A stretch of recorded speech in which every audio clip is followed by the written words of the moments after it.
दोबारा से आपको हरियाणा का महिला आयोग का चेयरपर्सन बनाया गया है, बहुत-बहुत धन्यवाद। और क्या कहना चाहेंगे इस बार कि इतना विश्वास रखा है कि हरियाणा में बहुत सभी अच्छे-अच्छे और भी महिलाएँ हैं, लेकिन आपको ही दोबारा से फिर से सम्मान दिया है? जी। ये मेरा सौभाग्य है जी। कि मेरे कार्य को एडमायर किया गया, समझा गया मेरी मेहनत को। मैं प्रदेश के माननीय मुख्यमंत्री जी का, प्रदेश के अध्यक्ष बड़ोली जी का, अपने महकमे की मंत्री श्रुति चौधरी जी का, अन्य सभी महकमे के अधिकारियों का जिन्होंने मेरे साथ कार्य किया और एप्रिशिएट किया, अपने शीर्ष नेतृत्व का माननीय मनोहर लाल खट्टर जी का, अपने ज़िले के एमपी कृष्णपाल गुर्जर जी का, अन्य मंत्रियों का, विपुल जी का, सभी का धन्यवाद करती हूँ जिन्होंने मेरी कार्य प्रणाली को समझा, मेरे काम करने के तरीके को एहसास किया कि मैं बेटियों की मदद करना चाहती हूँ। और वो सभी लोग, मेरे गुरुओं का आशीर्वाद मेरे साथ रहा और मुझे दोबारा मौका मिला। मैं बिना किसी बात के को कहे एक ही बात कहूँगी कि आप लोगों ने मुझ पर विश्वास किया है। मैं आपको विश्वास दिलाती हूँ कि मैं इससे अधिक सेवा कर पाऊँगी आपके आशीर्वाद के माध्यम से, और निसंकोच करूँगी। जो अभी पिछले 5 साल का जो आपका जो रिकॉर्ड रहा है, जो उसके बारे में थोड़ा-सा बताएँगे क्या? जी। पिछले 3 वर्ष मैं मेंबर रही, जी।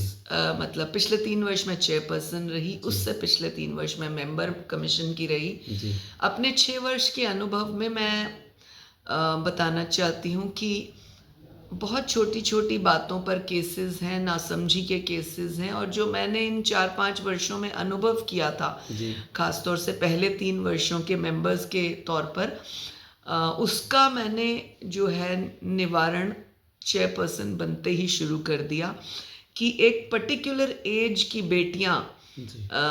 जो है वो इसका शिकार होती हैं, साइबर क्राइम का वो शिकार होती हैं, डोमेस्टिक वायलेंस का वो शिकार होती हैं, गलत रिलेशनशिप में चले जाने का। तो मैंने इन चीज़ों को देखते हुए पहले दिन से ही, चेयरपर्सन बनते ही, स्कूल, कॉलेजेस और वर्क प्लेसेस को जो है अपना वो बनाया कार्य का स्थान, जी। और वहाँ जा जाकर बेटियों को काउंसिल करने का प्रयास किया। 3 वर्षों का अगर आप रिकॉर्ड देखेंगे तो उनमें जिन बेटियों को हमने पहले वर्ष में समझाया था कई बातें, जी।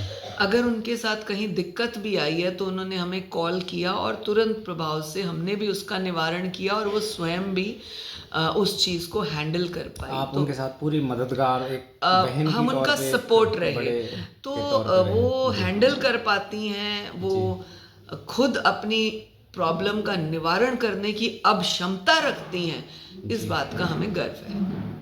जी। जैसे कुछ केसेस भी हैं जो पिछले उसमें निपटाए हैं, और कल भी आपने बताया कि कल एक पूरा राष्ट्रीय राष्ट्रीय महिला आयोग की जी। 2 दिन की हमारी बैठक थी, जी। और चेयरपर्सन के नाते पिछले 2.5 पौने 3 वर्षों का जो मेरा टेन्योर अभी तक का हुआ है, जी। उसमें हमने लगभग 12,000 केस सॉल्व, मतलब हमारे पास आए, और उनमें हमने लगभग 95% केसेस को सॉल्व किया। ये बहुत बड़ा एक जी, अपने आप बहुत में बड़ा टारगेट टारगेट है, होता है, लोग और तो केवल उलझा के रखते हैं। जी। 5% केसेस वो हैं जो म्यूचुअल कॉम्प्रोमाइज़ हुआ या फिर कोर्ट में चले गए। जी। तो मुझे कहते हुए हर्ष होता है कि गुरुओं के आशीर्वाद से, परमात्मा की दी हुई शक्ति से, और अपने सीनियर्स का, मुख्यमंत्री एवं अन्य मंत्रियों के सहयोग से हम इनको कर पाए हैं, और जी। मैं सदैव धन्यवाद करूंगी उनका, और आगे भी उम्मीद करती हूँ कि वो सिर पे हाथ रखेंगे ताकि मैं इन सभी महिलाओं का सहयोग कर पाऊँ, उनकी हेल्प कर पाऊँ। क्या कुछ नया रहेगा, कोई नई योजना या कुछ नया प्लान रहेगा ताकि महिला पे उत्पीड़न जी, की कल का जो आवाज़ हो, हमें उनको उनको न्याय मिले? जी, जी। कल की जो हमारी 2 दिन की बैठक रही, कल और परसों की, जी। उसमें हमें हमारी नई नेशनल चेयरपर्सन श्रीमती विजया राहटकर, जो एक बहुत एक्सपीरियंस्ड महिला हैं, जी। महिला मोर्चा की वो 2 बार अध्यक्षा रही, मुंबई की चेयरपर्सन रही 2 बार, तो उनका एक्सपीरियंस बहुत वास्ट और गहरा है। तो उन्होंने अपनी एक्सपीरियंस से और आज के दौर की शिकायतों को देखते हुए बहुत सारे टिप्स और गाइडलाइंस दी, कई कार्यक्रम उन्होंने हमें दिए हैं आगे जी। करने के लिए, कई रिसर्चेज उन्होंने हमें दिए हैं। जी। तो बहुत फ्रूटफुल रहेगा ये रिसर्च का कार्यक्रम और इन विषयों के ऊपर आगे काम करना, क्योंकि कुछ विषय ऐसे हैं जो बिल्कुल केंद्र और स्टेट कमीशन दोनों मिलकर करेंगे, जिसमें देश की बेटियों का बहुत सम्मान बढ़ेगा, सहयोग होगा और मुझे लगता है शिकायतें कम होंगी।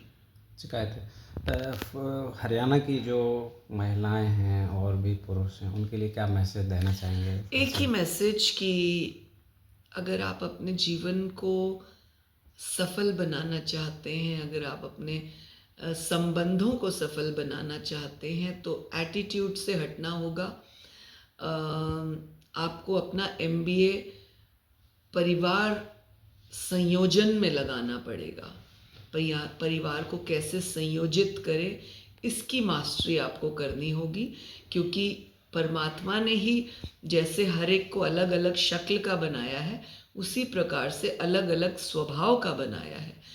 कभी भी ऐसा नहीं हो सकता जो मेरा स्वभाव है वैसा ही मेरे पार्टनर का हो, लेकिन दोनों के स्वभावों का मिश्रण कैसे करें, उसमें वो कौन सी गुड़ और शक्कर है जिसको हमें मिलाना है, ताकि मिश्रण ऐसा बने कि दोनों का सहयोग भी हो एक दूसरे का और दोनों का सपोर्ट भी हो, तो परिवार आगे बढ़ेगा। जगत का सामना बात करने के लिए शुक्रिया। धन्यवाद।